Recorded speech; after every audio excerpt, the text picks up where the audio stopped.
Today we're covering Judges 8 and 9. And chapter 8 opens with the men of Ephraim wanting to argue with Gideon, and he wisely avoids a fight. He follows the principle in the first half of Proverbs 15:1, a soft answer turns away wrath. But in verse 7, he follows the second half of that proverb. A harsh word stirs up anger. He promises the men he will come back and kill them after taking care of the kings of Midian because they wouldn't provide food for the weary army with Gideon. The attitude of the men in verses 6 through 9 shows that there was a lack of unity in Israel. They didn't have faith in Gideon. They weren't sure he was going to win, and so they were afraid to help him in case he lost. And as we read in Numbers 32, these were the 2.5 tribes on the east side of the Jordan. At verses 9 through 20 of chapter 8, we see that Gideon's brothers were killed during a time of peace, probably while at work in the field. And so human nature is to get revenge, which is an act of the flesh. And so we kind of see Gideon's carnal nature showing in his pursuit. Vengeance is never satisfied with justice, it wants more. And sadly, his kids are watching him. We'll see in chapter 9 how Abimelech does some of the same things that Gideon did. We always have an audience, so we should always remember to seek God first in every decision we make, so we aren't allowing the flesh to rule over our spirit, and make sure our focus is on God first above all else. God says, vengeance is mine, because he knows how to take care of the situations. With perfect justice, he sees the big picture, and he knows what's in the hearts of everyone involved in the situation. In verses 22 and 23, Gideon answers the people who want to make him king, saying, I will not rule over you, the Lord will rule over you.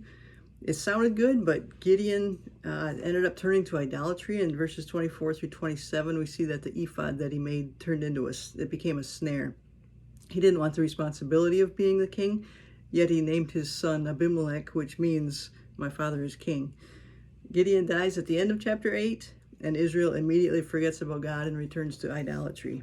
So in chapter 9, it summarizes the life of Abimelech, the son that Gideon had with the concubine in Shechem. In Joshua 24, Shechem was a place where the covenant was made with the people, and Joshua said, as for me and my house, we will serve the Lord. And now in Judges 9, they are back to worshiping idols. And Mount Gerizim, mentioned in verse 7, was the mountain of blessing in Deuteronomy 27, verse 12. Abimelech wants to be king, so he kills Gideon's 70 sons on a stone, but one escapes, Jotham. In verses 8 through 15, Jotham shares the first parable that we see in Scripture. It's the first time we see figurative language to make a point. The parable is about a tree that wanted a king. A bunch of trees wanted a king.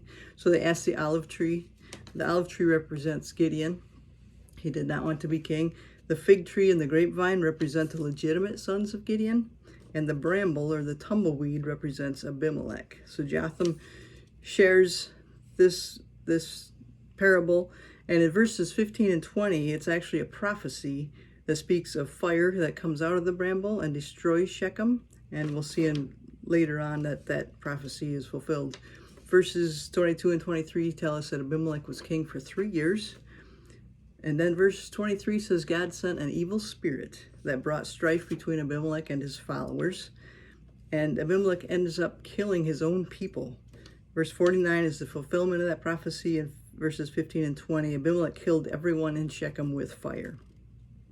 And then in verse 53, a certain woman drops a millstone over the wall. It hits Abimelech in the head, and he doesn't want to be known as someone who was killed by a woman, so he asks his cohort to kill him. So he dies in verse 57. And Galatians 6 says, be not deceived, God is not mocked. Whatever a man sows, that shall he reap. And Abimelech had killed the 70 sons of Gideon on a stone, and then he is killed by a stone. I just thought that was interesting. A promotion can be a demotion if God didn't call you to it. Abimelech never showed any evidence of following after God, but Gideon is mentioned in Hebrews' Hall of Faith, chapter 11, verse 32. For time will fail me if I tell of Gideon, Barak, Samson, Jephthah, and David, Samuel, and the prophets, who by faith, that is, with enduring trust in God and his promises, subdued kingdoms, administered justice, obtained promised blessings, closed the mouths of lions, extinguished the power of raging fire, escaped the edge of the sword, out of weakness were made strong, became mighty and unbeatable in battle, putting the enemy forces to flight. So it's clear that God is pleased when we trust in Him and keep our eyes on Him.